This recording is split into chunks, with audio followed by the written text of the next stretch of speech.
प्यारे बच्चों, हमने आपको अर्धसम्मातिक छंदों में से 1, 2 और 3 छंद हमने समझाए। अब हम आपको इनके बाद में उल्लाला छंद,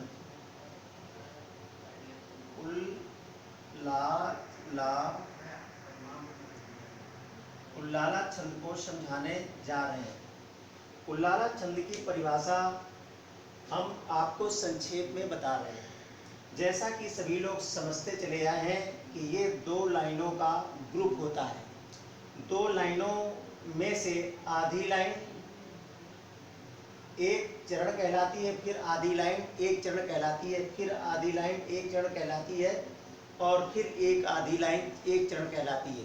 कुल मिलाकर के ये 2 लाइनों में से 4 चरणों का एक समूह होता है।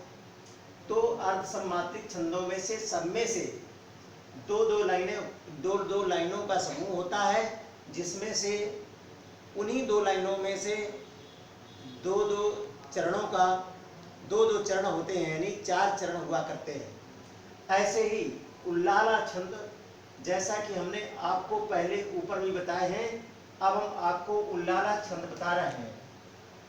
उल्लाला छंद में से पहले और तीसरे चरण में 15-15 मात्राएं होती हैं और दूसरे और चौथे चरण में 13-13 मात्राएं हुआ करती हैं। प्यारे बच्चों, अब हम आपको उल्लाला छंद का एक उदाहरण प्रस्तुत कर रहे हैं, जिनमें से करते अभिषेक पयोद है बलिहारी इस देश की, हे मातृभूमि तू सत्य ही सगुण मूर्ति सर्वेश की। इसमें हम मात्रा लगा करके हम आपको संतुष्ट कराने की कोशिश कर रहे हैं। जरा ध्यान दीजिएगा प्यारे बच्चों। गुरु लघु लघु गुरु लघु लघु गुरु लघु लघु गुरु और लघु गुरु। अब इसमें हम गिनते हैं 1 2 3 4 5 6 7 8 9 10 11 12 13 14 15 15 मात्राएं आपको प्रथम चरण में, पहले चरण में यानी प्रथम चरण में 15 मात्राएं मिली।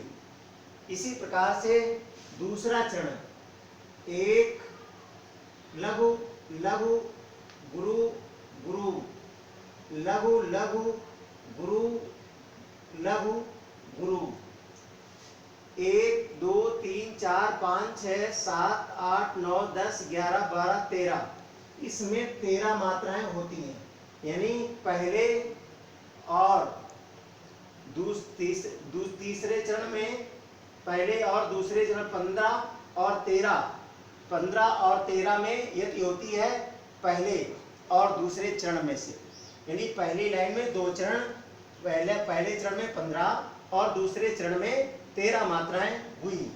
इसी प्रकार से गुरु गुरु लघु गुरु लघु गुरु गुरु लघु गुरु। 1 2 3 4 5 6 7 8 9 10 11 12 13 14 15, इसमें भी 15 मात्राएं हुई। ये तीसरा चरण है, तीसरे चरण में 15 मात्राएं हुई। अब आपको चौथा चरण है गुरु लघु लघु लघु गुरु गुरु और लघु। इसमें क्योंकि उड़ंती राय इसमें है, इसलिए इसको गुरु और लघु और ये गुरु, इसको भी काउंट करते हैं। 1 2 3 4 5 6 7 8 9 10 11 12 13 14। 1 2 3 4 5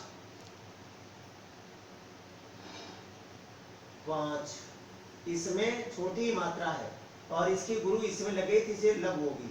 1 2 3 4 5 6 7 8 9 10 11 12 13, इसमें भी 13 मात्राएं हुई।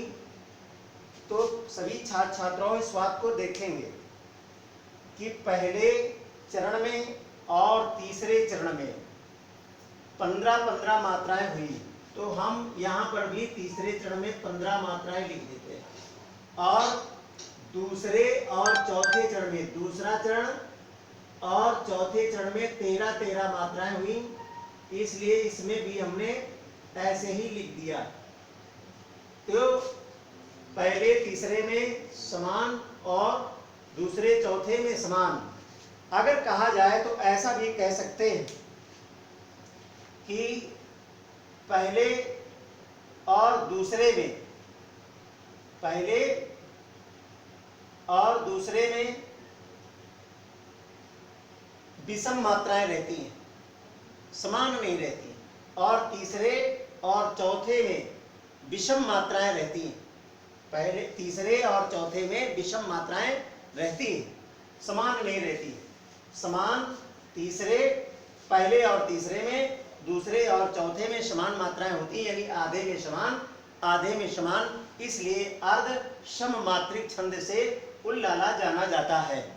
प्यारे छात्र छात्राओं, शायद इसकी परिभाषा और उदाहरण आपको समझ में आ गया होगा। अगर समझ में आ गया है तो कमेंट में माध्यम से हमको अवश्य बताएं। अगर नहीं समझ में आया तब भी हमको अवश्य बताएं कौन सी चीज़ आपको नहीं आई है। और इसी के साथ में लाइक, सब्सक्राइब और शेयर ज़्यादा से ज़्यादा अवश्य करें, जिससे ये वीडियो ज़्यादा से ज़्यादा लोगों पर पहुंच पाए। Thank you.